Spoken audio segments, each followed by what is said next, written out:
गेल्या महिन्याभरापासून पार्थ पवार यांच्यावर गुन्हा दाखल का नाही असा सवाल विरोधक करतायत। पण आता हायकोर्टानेही हाच सवाल केलाय।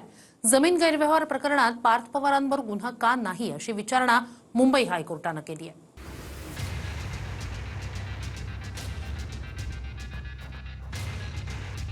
पुण्यातील सरकारी जमीन गैरव्यवहार प्रकरणात जो प्रश्न विरोधक विचारतायत की पार्थ अजित पवार यांच्यावर गुन्हा का दाखल नाही, तोच सवाल मुंबई हायकोर्टानेही सरकारी वकिलांना केला। जमीन लिहून देणाऱ्या शीतल तेजवानींना पोलिसांनी अटक केली आहे आणि पुण्यातील सत्र न्यायालयातही जामिनासाठी अर्ज दाखल केला। पण सत्र न्यायालयात सुनावणी आधीच तेजवानीने मुंबई हायकोर्टातही अर्ज केला। त्यामुळे तिकडे सुनावणी बाकी असताना हायकोर्टात येण्याची गरज का होती असा सवाल कोर्टाने केला। तुम्ही याचिका मागे घ्या, नाहीतर दंड होईल असे निर्देश हायकोर्टाने तेजवानीच्या वकिलांना दिले। त्यानंतर हे तेच प्रकरण आहे का ज्या प्रकरणात अजित पवारांचा मुलगा आहे असा सवाल कोर्टाने केला। हायकोर्टाच्या सवालावर सरकारी वकिलांनी होकार दिला। अजून पार्थ पवारांवर गुन्हा का दाखल केला नाही असा सवाल हायकोर्टाने केला। तर कुणालाही वाचवणार नाही, दोषींवर कारवाई होणार असं मुख्यमंत्री फडणवीस म्हणाले। मुंबई हायकोर्टाने काय म्हटलेलं आहे मी ऐकलेलं नाही, कारण आपण बघितलं, मी आता कार्यक्रमात होतो। पण जे काही कोर्टाने विचारलेलं आहे त्या संदर्भात योग्य उत्तर हे कोर्टामध्ये सबमिट केलं जाईल। कारण पहिल्या दिवशीपासून सरकारची भूमिका कोणालाही वाचवायचं नाही आहे। जो दोषी असेल त्याच्यावर कारवाई होणार आहे। त्यामुळे या संदर्भात आत्तापर्यंत केलेली कारवाई आणि पुढे काय कारवाई होणार आहे याची सगळी माहिती ही आम्ही माननीय उच्च न्यायालयाला देऊ। पार्थ पवारांच्या मीडिया कंपनीनं अजित पवार पालकमंत्री असलेल्या पुणे जिल्ह्यातील कोरेगाव पार्कमधील 40 एकर सरकारी जमीन खरेदी केली।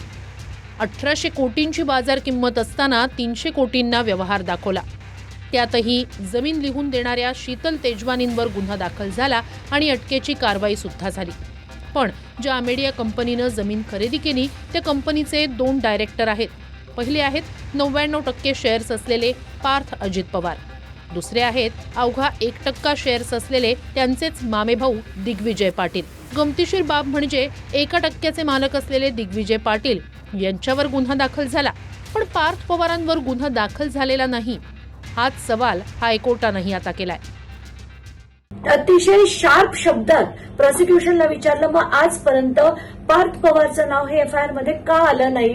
आणि हे सगळं जेव्हा मी ऐकलं खरंच बरं वाटलं की आता कुठेतरी पार्थ पवारचं नाव येण्याची आपण अपेक्षा तरी करू शकतो। कारण आज थेट जस्टिस माधव जामदारांनी म्हणजे हायकोर्टाच्या जजनी आज हे प्रॉसिक्युशनला प्रश्न विचारलेले आहेत। पार्थ पवार उपमुख्यमंत्री अजित पवारांचे सुपुत्र आहेत। 300 कोटींच्या व्यवहाराची स्टॅम्प ड्युटी बुडवल्याची आणि सरकारी जमीन बेकायदेशीरपणे स्वतःच्याच कंपनीच्या नावावर मुलानं केल्याची कल्पना नाही असं अजित पवार यांचं म्हणणं आहे। तर कुणालाही वाचवलं जाणार नाही अशी भूमिका मुख्यमंत्र्यांनी घेतली आहे। आता पाहूया पुढे काय होतंय। Bureau report TV9 Marathi.